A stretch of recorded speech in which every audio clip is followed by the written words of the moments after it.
ശത്രുവിൻ്റെ കയ്യിൽ തൂക്ക് കൊടുത്തിട്ട് വെടിവെക്കരുതെന്ന് പറഞ്ഞു കഴിഞ്ഞാൽ അത് ശരിയാവുമോ? ഒരിക്കലുമില്ല. ഞാനെന്താ ഇങ്ങനെ പറയുന്നത് എന്നായിരിക്കും. വേറെ ഒന്നുമല്ല, നമ്മൾ പലരെയും അന്ധമായിട്ട് വിശ്വസിക്കും. ഇവൻ അല്ലെങ്കിൽ ഇവൾ ഒരിക്കലും നമ്മളെ ചതിക്കില്ല എന്നുള്ള വിശ്വാസത്തിൽ നമ്മുടെ മനസ്സിലുള്ള പല പേടികളും രഹസ്യങ്ങളും അങ്ങ് തുറന്നങ്ങ് പറയും. കാലം മാറുന്നതിനൊപ്പം മനുഷ്യന്മാരും മാറും.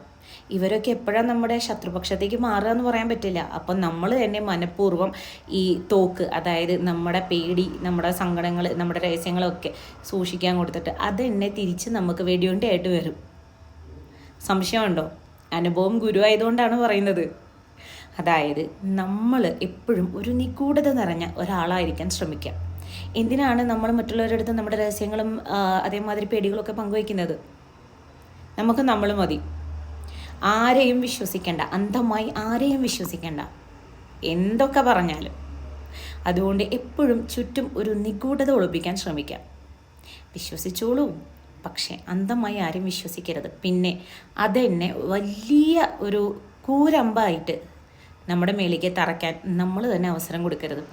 കണ്ണാടിയിൽ കാണുന്ന നമ്മുടെ പ്രതിബിംബത്തോട് മാത്രം നമ്മുടെ രഹസ്യങ്ങളും പേടികളും പറയാം.